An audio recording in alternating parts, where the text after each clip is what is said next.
those were my ride or dies, and those are my best. At 60, Martin Lawrence still fills theaters and commands headlines, but behind every roar of laughter lies a trail of bruised egos, shattered friendships, and 5 very public feuds that have defined, and sometimes derailed, his storied career. From explosive lawsuits on a sitcom set to whispered blacklists in Hollywood's back corridors, the man who mastered slapstick and one-liners has also become notorious for holding grudges with some of his closest collaborators.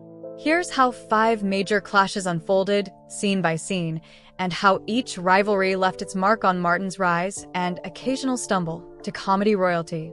It all began on the bright soundstage of Martin in the mid-1990s, where the chemistry between Martin Lawrence and his co-star Tisha Campbell soured into acrimony that wound up in court. What looked like playful banter on camera turned ugly behind the scenes when Campbell sued Lawrence, accusing him of repeated harassment, yelling, threats, and unwanted touching during intimate scenes.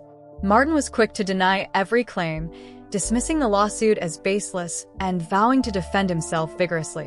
When the dust settled, Campbell agreed to return for 2 final episodes under one peculiar condition. Martin was strictly forbidden from setting foot on set whenever she was filming.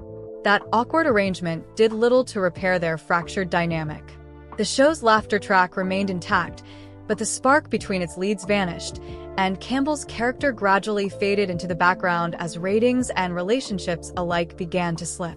While that legal battle played out in public, another simmering conflict was unfolding around Martin's loyal but hapless sidekick Cole Brown, portrayed by Carl Anthony Payne II.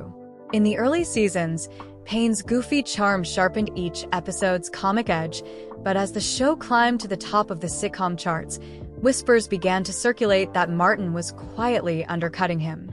Payne later revealed that lines were cut, storylines shrank, and his paycheck never matched the show's success. Writers on set joked that every time Payne delivered a funny moment, Martin would glare from behind the camera, arms crossed, as if protecting his spotlight. By the later seasons, Cole's role had dwindled to little more than background gags, and Payne found himself noticeably absent from reunions and interviews. Though no lawsuit was ever filed, the message was clear. Martin was determined that nothing, even a beloved character, would outshine his own career momentum.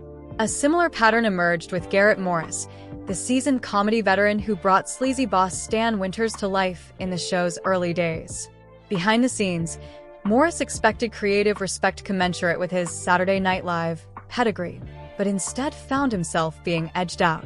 Midway through the 2nd season, he learned he'd been written off the series entirely, while recovering in a hospital bed no less, when producers informed him that Stan's radio station had been sold and his character was no more.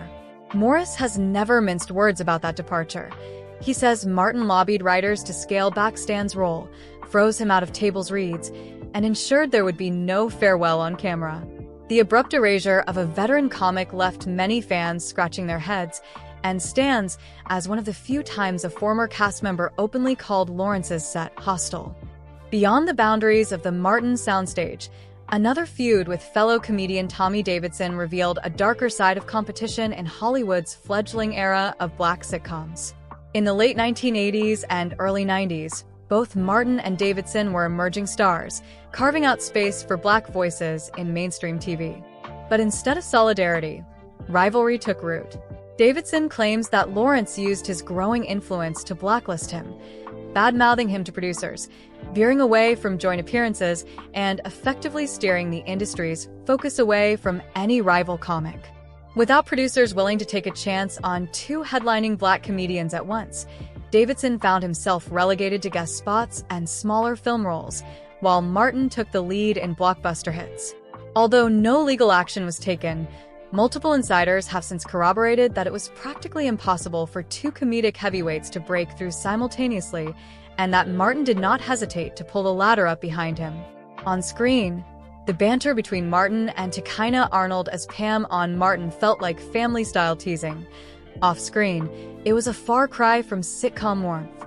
As Martin assumed the additional role of executive producer in later seasons, Arnold discovered just how far their friendship could fracture when business clashed with camaraderie. She's hinted in interviews at heated arguments over script changes, on-set walk-offs, and a growing sense that Martin's ego trumped the ensemble spirit they had once shared. According to crew members, Arnold often found herself playing mediator between Lawrence and Campbell, trying to keep production on track even as tensions rose. At one point, she threatened to quit outright after a particularly explosive dispute, and by the show's final seasons, many argue her vivacious Pam was more muted, constrained by the behind-the-scenes chaos she endured. Publicly, Arnold maintains a diplomatic smile, yet insiders insist the later years of Martin were the most stressful of her career.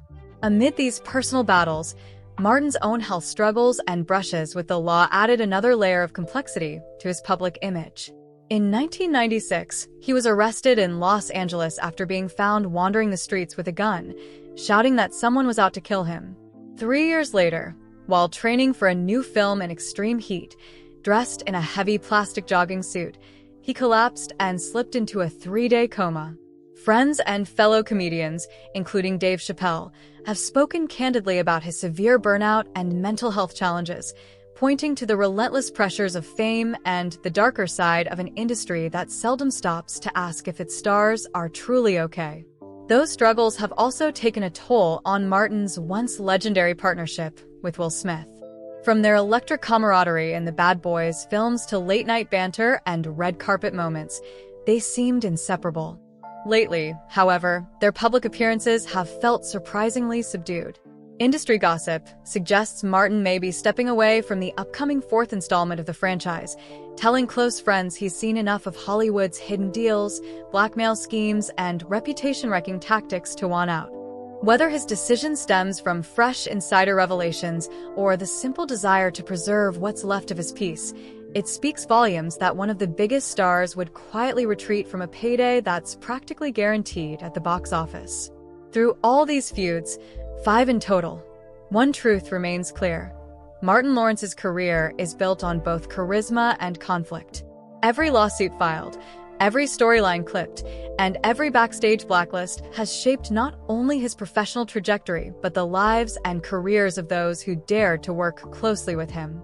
Whether he intended to hurt anyone or was simply a man under pressure, the laughter he sparked on screen often belied the wounds he left behind. And as he stands today, microphone in hand but quieter than ever, that knowing smile carries the weight of a man who has mastered the art of comedy and the harsher lessons of Hollywood's unforgiving stage.